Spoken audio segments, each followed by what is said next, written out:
wabarakatuh. Waalaikumsalam. Assalamualaikum warahmatullahi wabarakatuh.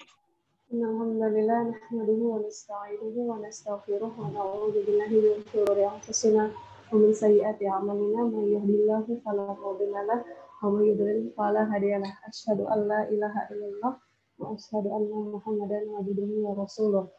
Rabbi shrah li sadri wa yassir li amri wahlul min lisani yafqahu qawli. Yang terhormat kepada dosen pengampu fikih manajerial Bapak Dr. Andres Syahrullah MPDI, dan kepada teman-teman sekalian yang telah berkenan hadir pada pertemuan kali ini. Baik, saya dari kelompok 5 ingin mempresentasikan tentang konsepsi bermazhab tetap berijtihad dan berijtihad tetap bermazhab, yang beranggotakan saya sendiri, Ayu Widya Ningrum 3119073, dan rekan saya Nidaul Hasanah 3119178. Baik, materi pertama akan disampaikan oleh Nidaul Hasanah. Maaf, ini yang share screen saya sendiri atau gimana? Boleh. Sudah diaktifkan. Sebentar ya.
Jelas terlihat.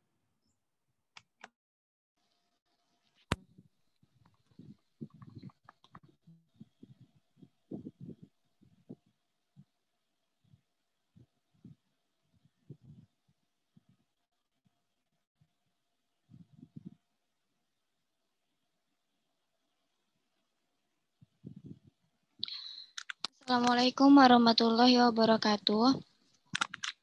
Waalaikumsalam warahmatullahi wabarakatuh. Saya di sini akan menjelaskan sedikitnya tentang pengertian ijtihad.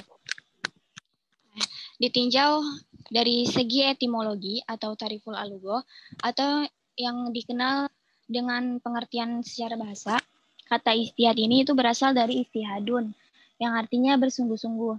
Nah, sedangkan ijtihad secara terminologi atau secara istilah, kata ijtihad ini tuh memiliki beberapa definisi yang dikemukakan oleh para ulama yang saling berhubungan dan menunjukkan pemahaman yang hampir sama. Lalu definisi yang pertama itu menurut Ibnu As-Subki. Beliau menjelaskan ijtihad ialah pengarahan kemampuan oleh seorang fiqh untuk menemukan hukum syara yang bersifat joni. Lalu yang kedua menurut Asy-Syukani ialah pengarahan kemampuan di dalam menemukan hukum syara yang bersifat amaliyah dengan menempuh jalan istinbat atau menggali dalil. Yang ketiga menurut Muhammad Abu Jahra ialah pengarahan kemampuan seseorang ahli di dalam istinbat hukum syara yang bersifat amaliyah dari dalil-dalil yang terperinci. Lalu yang terakhir menurut Abdul Wahab Khalaf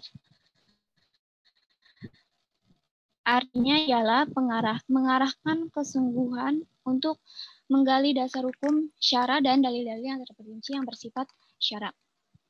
Dari berbagai pengertian tadi dapat disimpulkan itu ijtihad artinya sebagai jalan oleh seseorang yang bersungguh-sungguh atau mujtahid untuk menggali hukum syara yang bersifat masalah-masalah amaliyah atau bukan masalah akidah dan akhlak.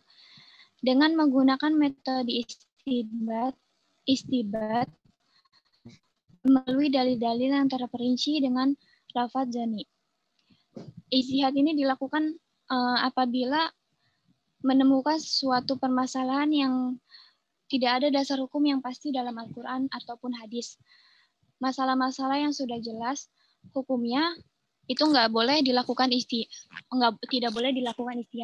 Kayak contohnya ialah sholat, zakat, haji, dan puasa. Lalu selanjutnya dasar hukum ijtihad. Allah berfirman, Bismillahirrahmanirrahim, Ya ayyuhalladzina amanu ati'ullaha wa ati'ul wa ulil amri minkum fa in tanaza'tum fi syai'in farudduhu ilallahi wa rasul in kuntum tu'minuna billahi wal yaumil akhir. Dzalika khairu wa ahsanu ta'wila. Yang artinya, hai orang-orang yang beriman, taatilah Allah dan taatilah Rasul-Nya dan ulil amri di antara kamu. Kemudian, jika kamu berlainan pendapat tentang sesuatu, maka kembalikanlah ia kepada Allah, Al-Quran, dan Rasul Sunnah-Nya. Nah, jika kamu benar-benar beriman kepada Allah dan hari kemudian, yang demikian itu lebih utama bagimu dan lebih baik akibatnya. Nah, jadi di ayat ini tuh ditegaskan bahwa kita itu disuruh untuk menaati Allah dan Rasul-Nya.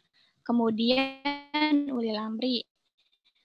Nah, kemudian jika kita berselisih pendapat mengenai sesuatu, maka kita itu disuruh kembalinya kepada Allah dan Rasul-Nya, kemudian kepada Al-Quran dan As-Sunnah. Jadi itu perbedaan pendapat itu suatu hal yang wajar. Nah, maka ketika perbedaan pendapat harus dikembalikan pendapat-pendapat itu atau harus dirujukkan kepada Al-Quran dan As-Sunnah, sehingga pendapatnya walaupun berbeda-beda tetap dalam kebenaran Al-Quran dan As-Sunnah. Sehingga kalau semuanya udah dalam bimbingan Al-Quran dan As-Sunnah, perbedaan pendapat itu nggak jadi masalah. Karena mereka bisa saling memahami dan melihat pendapat satu-satunya yang benar, atau bisa melihat kebenaran pendapat orang lain. Selanjutnya, syarat berijtihad. Nah, sebelum melaksanakan ijtihad, terlebih dahulu seseorang itu harus mengetahui syarat-syarat dalam berijtihad. Yang pertama, memahami dan mengetahui secara menyeluruh Al-Quran dan As-Sunnah. Lalu, mengetahui hasil-hasil ijma para mujtahid yang terdahulu. Yang ketiga, menguasai dan memahami bahasa Arab. Keempat, menguasai ilmu usul fiqh. Kelima, memahami nasih dan mansuh. Dan terakhir, mukhalaf dan bugi. Selanjutnya, syarat mujtahid. Mujtahid ini ialah orang yang melakukan ijtihad. Jadi selain harus Islam, balik, berakal, dan adil, ada juga beberapa syarat terkait penguasaan ilmu yang harus dimiliki oleh seorang mujtahid. Jadi itu nggak sembarang orang yang bisa melakukan proses ijtihad. Ada syarat-syaratnya. Nah, syarat yang pertama ini ialah menguasai pengetahuan tentang Al-Quran. Nah, kan Al-Quran kan sebagai sumber utama dalam mazhabirus syariah. Jadi tentu aja tuh Al-Quran ini memegang peranan penting sebagai sumber hukum Islam. Nah, maka seorang mujtahid ketika hendak menggali hukum dari ayat-ayat Al-Quran, itu tuh harus menguasai ilmu-ilmu terkait dengan Al-Quran itu sendiri. Kayak contohnya itu ilmu seputar makna teks Al-Quran, ilat, tujuan yang dan tujuan yang dapat dalamnya, lalu asbabun nuzul, nasi mansuh, dan mampu mengidentifikasi ayat-ayat hukum. Lalu yang kedua, menguasai pengetahuan tentang sunnah kenabian. Hadis dan sunnah kenabian ini dua Quran. Nah, maka ketika hendak menggali hukum Islam dari teks-teks hadis, seorang mujtahid ini harus menguasai seluruh ilmu terkait dengan hadis. Mulai dari menguasai mustalahul hadis, kritik sanad dan matan hadis, ilmu jar wa ta'dil, dan berbagai macam ilmu dalam diskursus pemahaman hadis. Yang ketiga, menguasai ilmu bahasa Arab. Nah, Al-Quran dan hadis sampai kepada kita dengan media bahasa Arab. Jadi seorang mujtahid itu tidak akan mampu memahami teks tersebut ketika dia tidak menguasai bahasa Arab. Nahwu, shorof, balaghah, mantik, dan ilmu kebahasaan lainnya mutlak harus dikuasai. Yang keempat, menguasai usul al-fiqh. Usul fikih ini ialah tiang ijtihad. Di dalamnya itu ada sekumpulan teori dan konsep. Berikut kaidah-kaidah untuk menggali hukum Islam. Maka udah sepatutnya seorang mujtahid itu mesti menguasai ilmu ini. Lalu yang kelima, mengetahui hal-hal terkait ijma. Nah, setelah Al-Quran dan hadis, ijma ialah sumber syarat ketiga dalam Islam. Ijma ini berkaitan dengan kesepakatan yang telah dilakukan oleh para ulama terkait suatu hukum tertentu. Ijma ulama ini termasuk dalil qat'i atau yang pasti yang harus dirujuk oleh mujtahid ketika hendak menentukan sebuah hukum. Sekian, selanjutnya dilanjut oleh rekan saya, Bayu. Baik, selanjutnya saya akan menjelaskan tentang tingkatan mujtahid. Di sini ada 6. Yang pertama, mujtahid mustaqil. Mujtahid mustaqil adalah orang yang secara mandiri bisa meletakkan kaidah-kaidah untuk dirinya sendiri. Jadi, ia merumuskan sendiri, kemudian menjadikannya sebagai metodologi dalam hukum Islam, seperti yang dilakukan oleh Imam Mazhab 4, yaitu Imam Syafi'i, Imam Hanafi, Imam Hambali, dan Imam Maliki. Kemudian yang kedua, mujtahid mutlak muntasib adalah seorang mujtahid yang memenuhi, sebentar ya,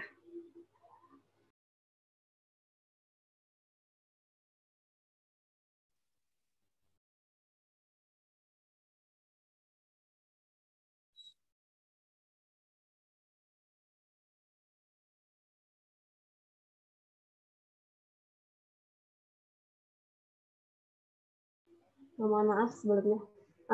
Saya lanjutkan. Yang kedua, mujtahid mutlak muntasib adalah seorang mujtahid yang memenuhi syarat-syarat untuk berijtihad seperti yang dimiliki oleh seorang mujtahid mustaqil, tetapi ia tidak mencari kaidah-kaidah untuk dirinya sendiri.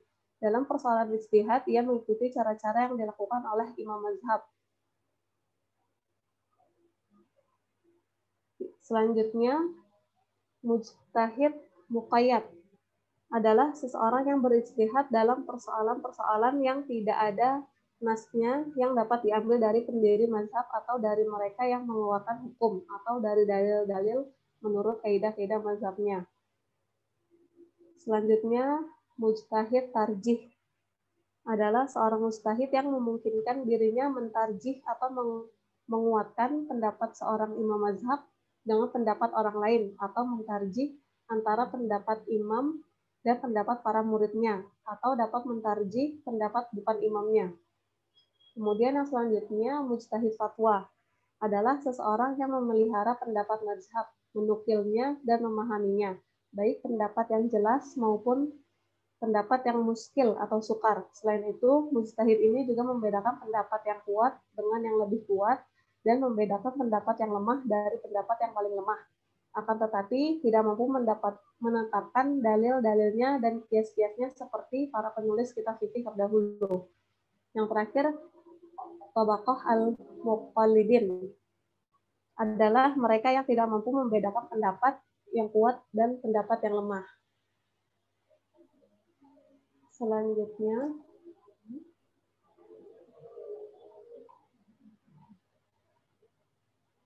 pengertian mazhab. Menurut bahasa artinya ajaran, pendapat, aliran. Sedangkan menurut istilah artinya ialah ijtihad seorang imam dalam memahami hukum fikih. Mazhab adalah kelompok aliran pemikiran tradisi dalam ilmu fikih yang banyak diterapkan. 4 mazhab besar dalam Islam adalah Hanafi, Maliki, Syafi'i, dan Hambali. Yang pertama, mazhab Hanafi didirikan oleh Abu Hanifah An-Nu'man. Mazhab ini kebanyakan diikuti oleh Muslim di Suriah, Asia Tengah, Afghanistan, Pakistan, India, Bangladesh, dan sebagian besar Mesir. Komunitas dan gerakan di mazhab ini misalnya adalah gerakan Barelvis dan Deobandi yang terdapat di India dan Pakistan. Kemudian yang kedua, mazhab Maliki didirikan oleh Malik bin Anas. Mazhab ini kebanyakan diikuti oleh Muslim di Afrika Utara, Afrika Barat, Uni Emirat Arab, Kuwait, di beberapa bagian Arab Saudi, dan Mesir Hulu. Gerakan Sufi Muraditun di Afrika merupakan salah satu contoh pengikut mazhab ini. Pada masa lalu juga diikuti di beberapa bagian Eropa di bawah pemerintahan Islam, terutama Spanyol dan Sisilia. Kemudian yang ketiga, mazhab Syafi'i didirikan oleh Muhammad bin Idris Asy-Syafi'i. Mazhab ini kebanyakan diikuti oleh Muslim di Arab Saudi, Mesir Timur, Indonesia, Malaysia, Jordania, Palestina, Filipina, Singapura, Somalia, Thailand, Yaman, Kurdistan. Mazhab ini adalah mazhab resmi yang diikuti oleh pemerintah Brunei dan Malaysia. Kemudian yang terakhir, mazhab Hambali didirikan oleh Ahmad bin Hambal. Mazhab ini kebanyakan diikuti oleh Muslim di Qatar, sebagian besar Arab Saudi, dan komunitas minoritas di Suriah dan Irak. Kemudian yang selanjutnya, dasar hukum bermazhab. Auzubillahi minasyaitonirrajim.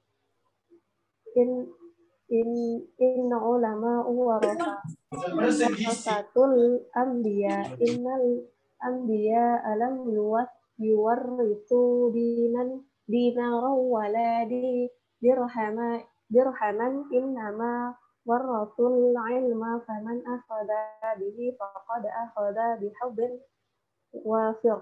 Artinya para ulama itu pewaris para nabi. Para ulama itu pewaris para nabi, dan sesungguhnya para nabi tidak mewariskan dinar ataupun dirham.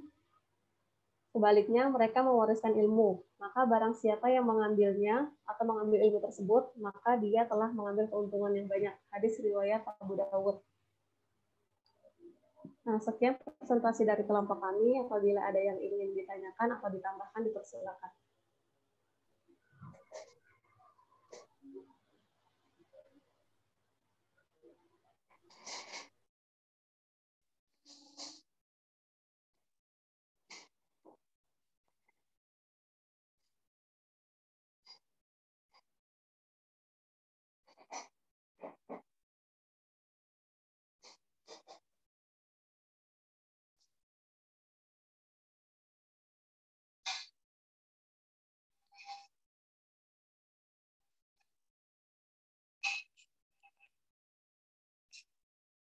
Mungkin saya mau menambahkan sedikit kesimpulan dari pemaparan yang tadi. Jadi ijtihad dapat diartikan sebagai jalan oleh seorang yang bersungguh-sungguh untuk menggali hukum syara yang bersifat masalah-masalah amaliyah, bukan masalah akidah dan akhlak, dengan menggunakan metode istibat atau menggali hukum melalui dalil-dalil yang terperinci dengan lafaz dzani. Orang yang melakukan ijtihad disebut mujtahid. Kemudian mazhab adalah kelompok aliran pemikiran tradisi dalam ilmu fikih atau ilmu hukum Islam yang banyak diterapkan. Sesuai yang disebutkan tadi, ada 4 mazhab besar dalam Islam, yaitu Hanafi, Maliki, Syafi'i, dan Hambali. Kemudian perbedaan pendapat mengenai masalah-masalah yang ada dalam fikih harus dihadapi dengan arif dan bijaksana. Kita tidak boleh bersikap a priori dengan langsung menyalahkan satu pendapat dan membenarkan pendapat lainnya. Sikap a priori yang semacam ini dapat memicu terjadinya perpecahan di kalangan umat. Masalah yang biasanya menimbulkan perbedaan pendapat dalam fikih adalah masalah furu'iyah atau cabang, bukan masalah pokok. Oleh karena itu, mempertajam pertentangan atau perbedaan pendapat dalam masalah cabang ini hanyalah membuang-buang waktu dan energi. Sekian presentasi dari kelompok kami. Apabila ada kurangan, mohon dimaafkan. Terima kasih. Ya, silakan dibuka untuk tema diskusinya hari ini. Ini bermadhab tetap berijtihad tetap bermadhab. Gitu. Tadi udah dijelaskan itu hal-hal yang berkait dengan madhab dan hal-hal yang berkait dengan ijtihad. Tapi yang pasti ijtihad itu kan sumber hukum yang ketiga. Setelah Al-Quran dan As-Sunnah baru ada ijtihad. Nah di ijtihad itu sendiri peluangnya nanti ada ijma, ada qiyas gitu. Dan tadi sudah diberikan batasan bahwa di hal-hal yang sifatnya furu'iyah itu terjadi perbedaan-perbedaan pemahaman yang disebabkan karena tekstual dan kontekstual. Jadi di sini dibutuhkan kearifan, dibutuhkan kepiawaian kita tanpa harus menyalahkan satu dengan yang lainnya, sehingga hadirnya konsep ijtihad tetap bermadzhab dan bermadzhab tetap berijtihad ini adalah satu landasan strategi statement gitu ya, yang memandang bahwa keabsahan sesuatu hukum itu apapun namanya tapi masih bisa dapat diwacanakan sebagai sebuah proses yang lebih mengedepankan kepada konsep tasamuh sendiri. Itu silakan didiskusikan.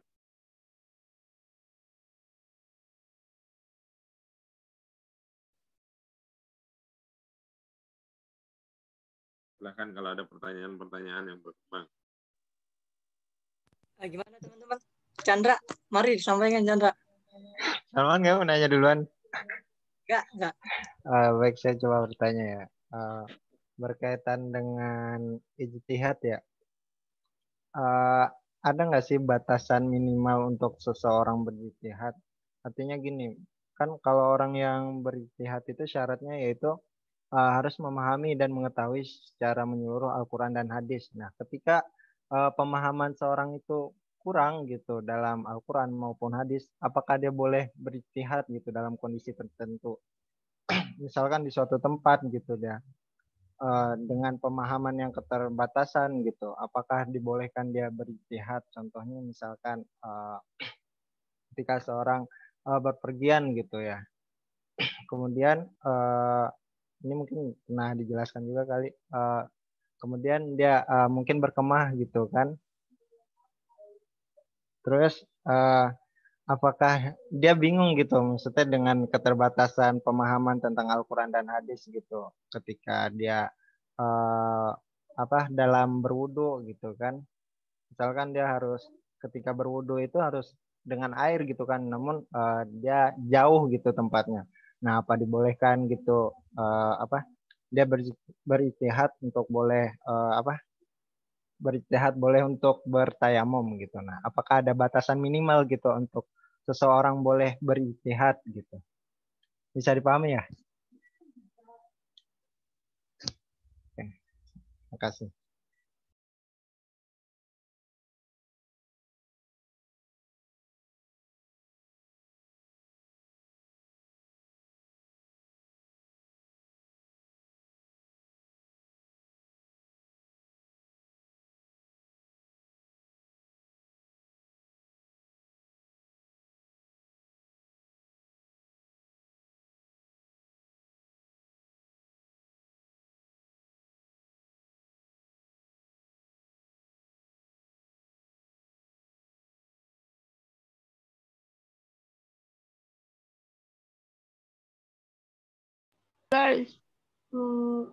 Mungkin saya mau coba menjawab pertanyaan Chandra. Untuk batasan minimal berijtihad untuk seseorang mungkin sesuai apa yang dia ketahui gitu. Kalau misalkan dia ingin melakukan sesuatu tapi dia tidak ketahui, disarankan mungkin dia jangan mengambil jangan berijtihad gitu. Jadi berijtihad sesuai kemampuan yang dia miliki aja, kayak tadi yang Chandra sebutin kan, misalnya dia dalam perjalanan, kemudian nggak ada air. Nah, dia kan misalkan dia tahu hukumnya kalau nggak ada air diganti dengan tayamum.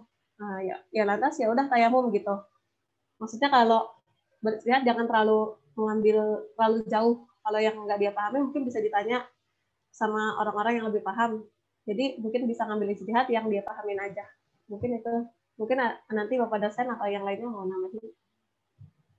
Terima kasih.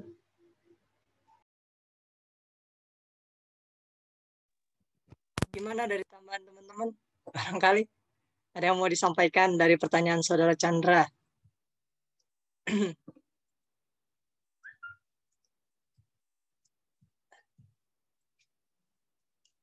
Sebenarnya kan kalau yang kejadian tadi Saudara Chandra sampaikan itu masih familiar ya. Maksudnya sering kita temukan. Mungkin kalau yang memang hal-hal yang sekiranya lebih jarang gitu ya, yang jarang banget terus kita lakukan ijtihad, mungkin itu yang perlu adanya kehati-hatian. Tetap selama untuk kita melaksanakan tayamum itu kan ya, karena nggak ada air, kita perhatikan cara-cara di awalnya. Kita ada upaya terlebih dahulu mencari air. Itu kan kunci pertamanya. Setelah kita rasa nggak ada, maka disitulah hukum tayamum diberlakukan. Yang penting ijtihad ilahnya di situ dulu, kita cari dulu, kita usahakan, upayakan untuk mencari air terlebih dahulu. Mungkin seperti itu. Dan ini kan yang tadi saya sampaikan familiar ya. Jadi orang banyak juga yang memiliki pandangan seperti ini dan mereka juga bisa ditanyakan gitu. Sebagaimana yang Ayu sampaikan, ya saya banyak yang bisa memberikan solusi untuk kejadian hal yang seperti ini. Karena cukup familiar. Ya, maaf. Saya kan mungkin kondisinya gitu ya dengan misalkan berkemah seperti di gunung gitu ya kan, orang yang ditanya pun juga susah gitu mau nanya kemana gitu kan ya, akhirnya berpendapat sendiri gitu apakah boleh gitu hal-hal yang demikian gitu, apakah dibolehkan gitu. Dengan kondisi ya mereka yang ada di situ pun mungkin dengan keterbatasan ilmu pengetahuannya tentang agama gitu kan. Nah, sejauh mana gitu ijtihad itu diperbolehkan gitu kalau emang dengan keterbatasan ilmu tersebut gitu. Gitu aja sih.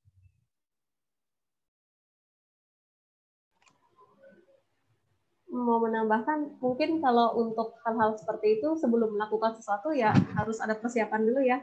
Kayak misalkan kita di tempat, maksudnya kayak di rumah di mana kita kan biasa sholat. Nah kita tahu kita pengen ke tempat yang nggak ada air, yang nggak ada sesuatu, yang pasti harus belajar dulu sih. Maksudnya nanti memikirkan kemungkinan terburuk, kalau nggak ada air kita harus ngapain, terus kalau nggak ada ini kita harus ngapain. Mungkin sebelum melakukan sesuatu kuncinya harus mempelajari dulu supaya nanti kita bisa mengambil keputusan untuk sesuatu yang ingin kita lakukan. Mungkin gitu.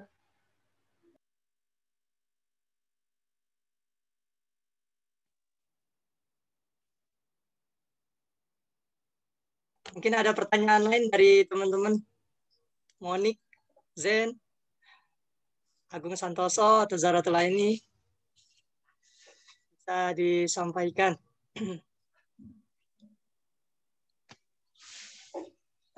Pemateri, maaf, mungkin saya mau bertanya ya, tadi seputar syarat-syarat seseorang menjadi seorang mujtahid. Kan tadi ada beberapa syarat yang semestinya dipenuhi, ya, kriteria-kriteria yang harus dipenuhi oleh seorang mujtahid. Nah, kalau kita mundur di masa-masa para mazahib ya, yang seperti halnya Imam Syafi'i, Imam Malik. Nah, itu kan mereka itu memang pakar gitu. Bahkan dalam aspek-aspek yang tadi disebutkan, dalam ilmu Arab, bahasa Arabnya, kemudian ilmu Al-Qur'annya juga luar biasa, bahkan terkenal dengan hafalan-hafalannya yang luar biasa gitu. Nah, itu di masa lalu. Kemudian di masa sekarang, apakah boleh seorang mujtahid itu kolektif gitu? Ada yang ahli, maksudnya memang nih si Ayu nih ahlinya dalam bidang penafsiran Al-Qur'annya. Kemudian mungkin saudara Naga Kunadi ahli dalam bidang hadisnya, benar-benar ahli dalam bidang itu. Kemudian ketika mengambil sebuah hukum, mereka menyepakati secara bareng-bareng gitu. Ya, bareng-bareng saling melengkapi antara satu dengan yang lainnya gitu. Nah, apakah syarat mujtahid untuk mengambil sebuah hukum ijtihad itu boleh dengan bukan kriteria, maksudnya kriteria yang tadi tuh nggak ada dalam diri satu orang, tapi di dalam diri beberapa orang gitu, di kolektif. Sedangkan kalau ulama-ulama dulu kan hampir satu orang itu menguasai beberapa bidang gitu, sehingga mereka memang pakar ya dalam pengetahuan agama Islam. Seperti itu. Apakah bagaimana pandangan dari pemateri? Terima kasih.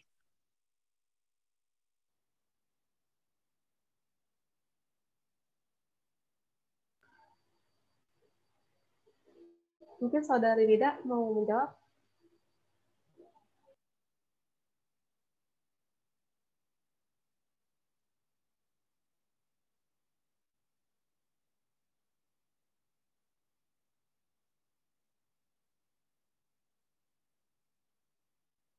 Ya, ini kaitannya dengan kolektif kolegial juga ini. Nanti di dalam sebuah produk hukum. Itu ya kolektif kolegial itu sendiri dibutuhkan dalam kaitan dengan sebuah istimewa hukum. Tapi nantilah, coba silakan teman-teman barangkali ada yang bisa menyampaikan atau didiskusikan dari pertanyaan yang disampaikan tadi. Silakan.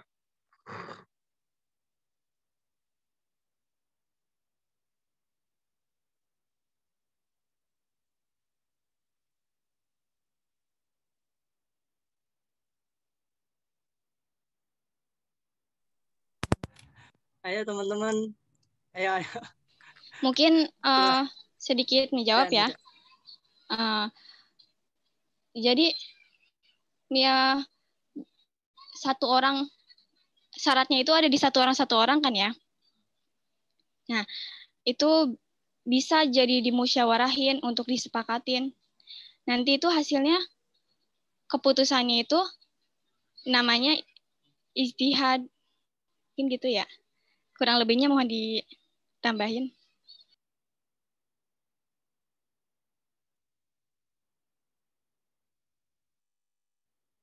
Ya, silakan. Bang Ilyas kayaknya mau menambahkan, Bang Ilyas. Ya loh, di jalan. Ya jelas Bang Ilyas. Ya. Kalau menurut saya itu ijtihad itu kan dalam arti mencari suatu usaha, suatu pemikiran yang dimana itu bisa menguatkan pendapat dia gitu.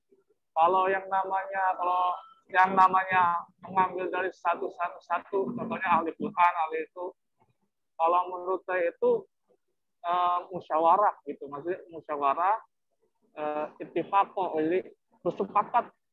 Nah, pengertiannya itu bersepakat, bukan pengertian ijtihad.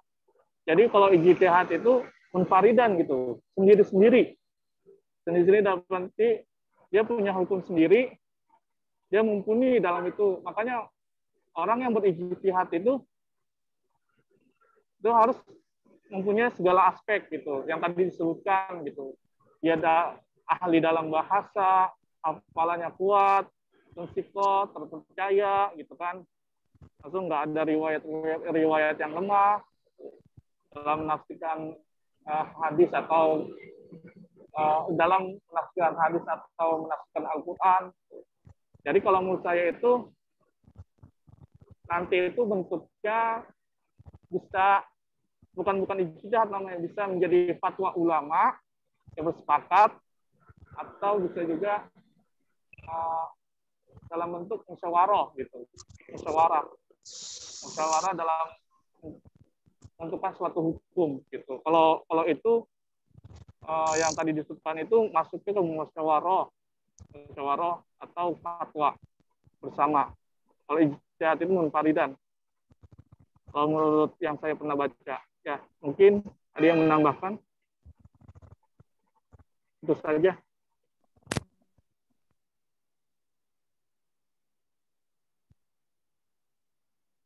Untuk tadi kan kriteria itu,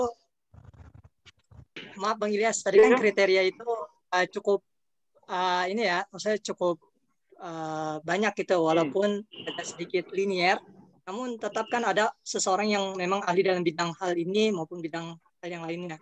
Kalau kita temukan di saat ini kan seseorang yang memang paham atau pakar dalam bidang yang tadi disampaikan tuh kriteria atau syarat-syarat seorang mujtahid itu kan lumayan ini ya, maksudnya susah untuk ditemukan saat ini seorang tokoh yang memang berkemampuan dengan kriteria-kriteria tersebut. Sedangkan untuk saat ini banyak ijtihad yang memang harus disimpulkan gitu. Banyak semacam kejadian-kejadian yang memang harus dilakukan sebuah ijtihad gitu. Seperti halnya adanya pandemi ini, kita biasa sholat Jumat dengan mewajibkan seorang laki-laki, ternyata ketika itu pernah kita sholat Jumat bahkan tidak ada pelaksanaan sholat Jumat gitu kan. Itu kan bisa salah satu upaya Nah, itu kan perlu dari orang-orang yang memang berkemampuan memberikan kesimpulan hal-hal yang demikian gitu. Mungkin untuk saat ini adakah orang yang seperti itu gitu, dalam satu orang itu banyak berkemampuan, kriteria-kriteria yang tadi disampaikan oleh pemateri gitu. Makanya saya coba bisa gak di kolektif satu-satu gitu, kemudian memberikan kesimpulan dengan hasilnya gitu. Yang setahu saya itu kalau untuk sekarang itu banyak gitu, maksudnya penerus-penerus ulama yang terdahulu klasik sampai sekarang itu ada gitu, maksudnya nggak terputus. Contohnya Syekh Al-Qardawi gitu kan, lalu itu mempunyai ijtihad dalam suatu hukum itu bagus sekali, yang saya pernah baca ijtihad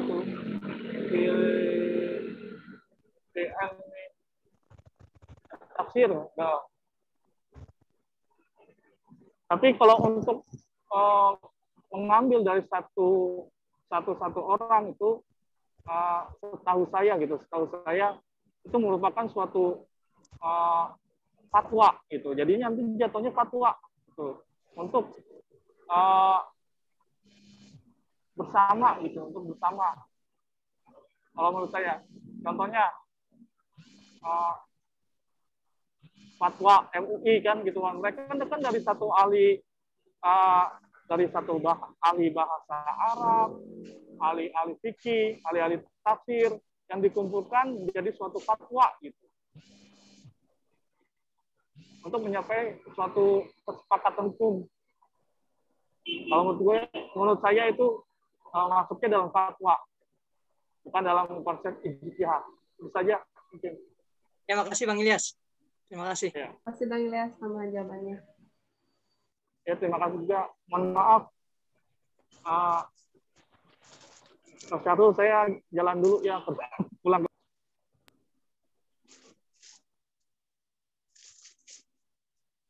Ya, artinya gini, teman-teman kembalikan kepada pengertian ijtihad dari semenjak awal. Tadi apa yang disampaikan oleh Saudara Ilyas, iya memang begitu adanya.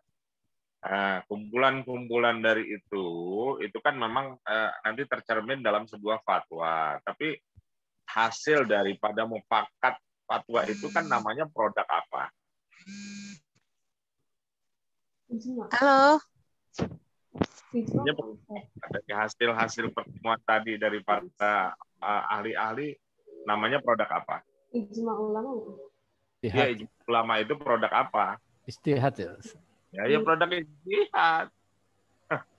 Produk ijtihad juga, gitu loh. Makanya tolong jangan sempit memahami produk yang namanya ijtihad. Jadi ijtihad itu sendiri bisa ijtihad di nafsi, gitu loh. Ada ijtihad yang secara nafsi, tetapi kan kriteria persyaratannya itu kan sangat luar biasa sebagai seorang mujtahid. Nah, dibutuhkanlah kepiawian di sini, ijtihad yang sifatnya kolektif, kolegial, gitu. Nanti produknya hasilnya hasil ijtihad, gitu. Makanya bahasan kita hari ini bermadhab tetap berijtihad tetap bermadhab, gitu loh. Karena nggak mungkin kita bermadhab nggak bersandarkan pada ijtihad, dan nggak mungkin juga ada sebuah proses ijtihad itu tidak berlandaskan yang namanya madhab. Coba deh teman-teman lihat penentuan awal bulan suci Ramadan, gitu. Kira-kira itu produk ijtihad atau bukan? Ijtihad. Nah, produk ijtihad. Ijtihad yang dilakukan oleh para ulama. Ada dari NU, ada dari Muhammadiyah, ada dari Persis, ada dari Irsyadiyah, dan lain sebagainya. Nah, mereka itu berkumpul bersama-sama. Cuma, Anda juga harus lihat perbedaan mendasarnya. Ketika Muhammadiyah menentukan awal puasa dan awal lebaran, itu akan jauh berbeda dengan NU yang rujukannya adalah mana? NU sama kalau Muhammadiyah rujukannya apa? Hilal ya, Ustaz. Hisab. Hisab. Tapi kalau NU Hilal. Hilal. Iya, ru'yatul hilalnya. Nah, ru'yatul hilal itu sendiri bisa boleh walaupun dia sendiri tapi diakui kemudian dia bersyahadat, maka bisa diambil sebagai sebuah produk ijtihadnya. Tapi kalau hisab pun demikian juga. Jadi kalau hisab itu sendiri penentuan awal Ramadan sama Idul Fitri dan lain sebagainya, bahkan untuk Ramadan yang akan datang dia sudah bisa menentukan karena ngerujuknya hanyalah kepada hitungan-hitungan. Beda dengan yang disebut dengan ru'yatul hilal. Kalau ru'yatul hilal dia harus melihat kepada matahari, gitu, terbenamnya matahari. Inilah perbedaan-perbedaan mendasar kaitannya dengan ijtihad dan mazhab itu sendiri. Jadi kalau menurut saya, hemat saya, konsekuensi teman-teman yang harus dipahami gitu loh. Jangan sampai kita terlalu kaku gitu loh dalam memahami konsep ijtihad dan bermadhab itu sendiri. Karena sampai sekarang pun kalau ditanya apakah pintu ijtihad tertutup?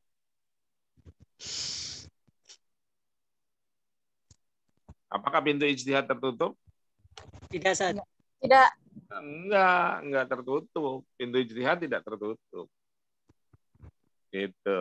Artinya pintu ijtihad tidak tertutup. Nah, sekarang kalau teman-teman lihat misalnya ada kesepakatan ketika pelaksanaan ibadah sholat berjamaah sekarang diatur dengan batasan jarak, ya kan? Nah ini kan diatur setelah adanya pandemi COVID, gitu. Nah seperti yang dalil pertama tadi disampaikan oleh pemakalah, ati Allah wa ati Rasul wa ulil amri minkum, gitu. Nah sekarang kasus kejadian di Medan Satria kemarin, kasus kejadian di Medan Satria yang lagi viral, lihat nggak ya ada yang pengurus masjid Marahin yang pakai masker, Ustaz.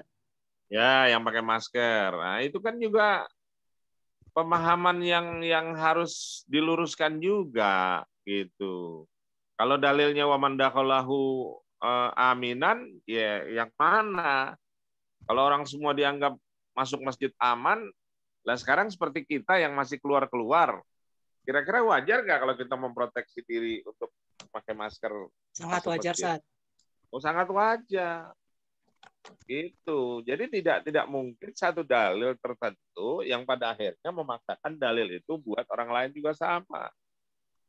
Gitu. Kayak saya di sini, saya masih tetap di luar sholatnya, nggak di dalam. Gitu loh. Walaupun di masjid saya sudah merapatkan saf, tapi saya nggak mau ke dalam-dalam. Kenapa? Saya masih berasumsi, saya masih memproteksi diri saya masih keluar, masih ke kantor. Kalau saya masih ke kantor, wajar kalau seandainya saya masih berinteraksi dengan orang banyak. Nah, untuk menjaga diri saya sendiri dan menjaga orang lain, maka saya ambil sayap kanan. Itu yang sholatnya jaraknya satu sejadah lebih lah. Gitu. Artinya itu bagian daripada proteksi. Gitu. Jadi bukan berarti lantas disamaratakan waman dakhalahu karena aminan. Ini perlu reinterpretasi lagi, gitu. Makanya tolong jadi pengurus ya jangan kaku, gitu. Ya, jadi pengurus jangan kaku, jadi pengurus juga jangan merasa Anda yang punya masjid, gitu loh. Jangan mentang-mentang Anda DKM sendiri, Anda merasa bisa mengatur semua-muanya. Karena kesepakatan bersama itu lebih maslahah ketimbang egoisme pribadi yang pada akhirnya timbul kesan miring kan yang kurang bagus gitu. Kesan miringnya lo coba pengurus kok modelnya begitu. DKM bukan memberikan pelayanan yang baik, malah justru memberikan rasa tidak aman. Gitu. Nah inilah kenapa hari ini kita berdiskusi tentang bermadhab tetap berijtihad, gitu ya. Berijtihad tetap bermadhab. Jadi kalau Anda bermadhab, pasti Anda punya landasan dalil hasil ijtihad Anda itu sendiri. Hasilnya artinya Anda merujuk kepada pemahaman tertentu, gitu loh. Dari Anda merujuk kepada pemahaman tertentu, pasti Anda mengikuti salah satu madhab. Gitu. Nggak mungkin Anda tidak mengikuti salah satu madhab. Dan tidak mungkin kalau Anda tidak bersandar pada satu madhab. Ada nggak orang yang tidak bermadhab?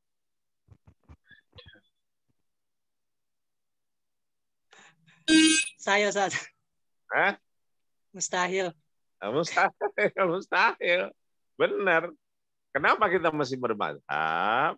Karena ada masih persoalan-persoalan keagamaan yang perlu penjelasan detik. Gitu. Coba Anda lihat, idza kuntum ila sholati faghsilu wujuhakum wa aydiyakum ilal marafiq wamsahu biru'usikum ilal ka'bain. Nah, kira-kira kan perlu reinterpretasi lagi nggak di situ? Perlu, Ustaz. Iya, perlu penjelasan lagi. Kenapa perlu penjelasan? Karena ada bahasan-bahasan yang perlu detail. Yang maksud dengan idza kuntum ila sholati faghsilu wujuhakum. Faghsilu wujuhakum itu suruh basuh mukanya. Batasan muka itu yang mana yang namanya muka? Apakah janggut bagian daripada muka? Apakah jenggot itu bagian daripada muka? Nah, itu kan perlu penjelasan-penjelasan. Yang dimaksud dengan ilal marofik sampai siku. Siku itu yang mana? Apakah siku hanya engsel dari tangan atau lewat dari engsel tangan? Itu perlu penjelasan. Gitu. Wamsahu biru'usikum. Wamsahu biru'usikum. Suruh basuh kepala. Sebagian, Pak. Ya, apakah sebagian, apakah semuanya, apakah cukup sedikit saja sebagai tanda. Nah, itu berbeda lagi, paham? Nah, disitulah perlunya penjelasan-penjelasan. Sampai kepada pelaksanaan ibadah sholat itu sendiri. Mengenai qiraah, mengenai baca Fatihah, mengenai baca basmalah, gitu. Nah, itu juga berbeda pemahamannya. Sampai kepada takbiratul ihram, bagaimana peletakan tangannya, apakah di atas telinga, apakah di bawah telinga, setelah itu takbiratul ihram, setelah itu peletakan tangan, terus semuanya itu menimbulkan hal-hal yang merujuk kepada mazhab tertentu, gitu. Nah, Anda ngikutin mazhab tertentu, tentu Anda bersungguh-sungguh untuk mendapatkannya itu dari hasil sebuah konsepsi ijtihad yang Anda lakukan. Masih ada lagi? Silakan. Ya, Ustaz. Assalamualaikum. Assalamualaikum warahmatullahi. Saya ingin mengangkat kembali pertanyaan Saudara Chandra tadi, Ustaz, tentang batasan yang diperbolehkannya seseorang beristihad. Apakah memang harus memiliki kriteria yang sudah disebutkan dalam pemaparan makalah tadi, atau masih bisa dalam kriterianya itu di bawah itu? Karena misalnya dalam kehidupan saya di sini, Ustaz, misalnya kita berhadapan dengan mualaf yang justru ketika itu mereka masih dalam keadaan pengetahuan agamanya kurang, tapi mereka kan hidup di dalam lingkungan keluarga-keluarga yang masih non-muslim. Terus untuk mensiasati keimanan mereka yang baru itu kan mereka perlu istihad itu. Yeah. Makanya saya coba mengangkat kembali pertanyaan Saudara Chandra juga tadi, apakah ada batasan-batasannya harus seperti itu? Makasih, Ustaz. Kalau ngelihat standar kita kan ada beberapa standar nih, ya. Kira-kira kedudukan kita di mana nih? Apakah kita di muqallid, mutabi, gitu ya? Ini kan masih ada beberapa tingkatan nih. Kalau muqallid itu kita baru ngikut-ngikut doang, gitu. Nah, dari ngikut-ngikut, gitu kan, tetapi kita sudah tahu sumbernya, maka kita menjadi mutabi, orang yang merujuk kepada satu hukum. Nah, dari mutabi ini, naiklah kriterianya kepada seorang mujtahid. Tapi jauh itu. Kalau untuk tingkatan kita, baru menjadi, ya selama ini, ya memang kita nggak boleh jadi muqallid terus gitu loh. Nggak boleh jadi muqallid itu artinya apa-apa kata guru saya. Seperti Anda doa iftitah, Anda bacanya apa? Allahu akbar kabira, apa Allahumma ba'id wa baina khotoyaya. Nah, itu jadi pertanyaan kita. Nah, kalau seandainya kita merujuk kepada satu hukum, kita ngerti, nah madhab itulah kita pakai. Jadi kalau teman-teman bertanya, bagaimana kalau seandainya peluang ijtihad itu dibuka atau diperbolehkan? Diperbolehkan, tapi dengan standar kriteria-kriteria yang mengikuti ketentuan hukum yang berlaku. Nah, berkait dengan teman-teman yang mu'alaf tadi, tentunya memang perlu penjelasan-penjelasan lebih detail gitu ya, sehingga kita juga tidak sembarangan atau mudah gitu loh bahwa menyatakan ini hasil ijtihad saya gitu loh. Tapi merujuklah dengan pengertian-pengertian, dengan pemahaman-pemahaman yang lebih detail, pemahaman yang lebih jelas gitu ya, sandaran hukumnya jelas gitu, berdasarkan yang pertama adalah Al-Quran dan As-Sunnah, kedua ijma' dan qiyas, Al-Quran dan As-Sunnah, baru setelah itu ijma' dan qiyas.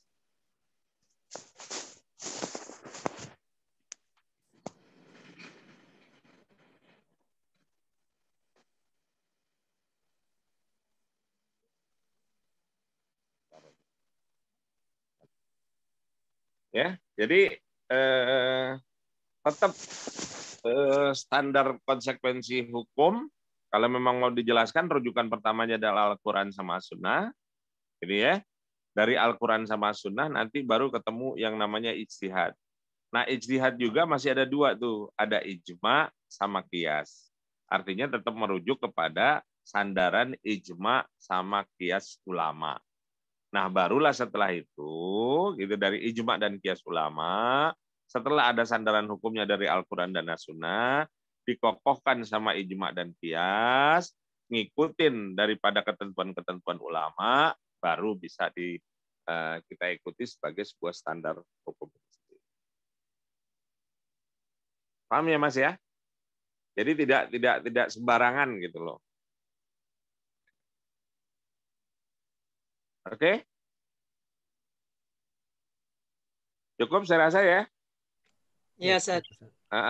Ya, Terus sebelum selesai, tugas individual saya minta kepada teman-teman buat narasi singkat ya, selembar atau dua lembar lah paling banyak itu dengan tema-tema kekinian. Silahkan, misalnya judul tentang puasa, zakat, infak, sodako gitu ya, berkait dengan bulan suci Ramadan. Ya, yang gampangnya ngarang ceramah lah sedikit 2 lembar gitu loh, dengan bahasa Anda gitu ya, dengan rujukan yang ada dalilnya dan lain sebagainya, disesuaikan dengan judul di bulan puasa ini.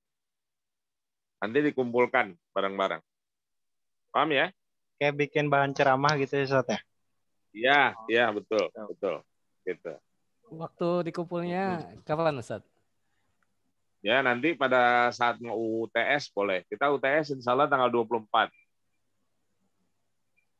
Berarti sebelum UTS, Ustaz ya? Ya, setelah mau UTS boleh. Gitu. Ya. Baik, Ustaz. Oke. Terima kasih.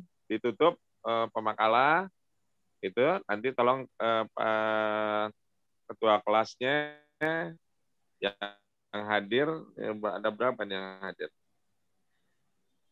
18, Ustaz. 18 mahasiswa. 18 ya.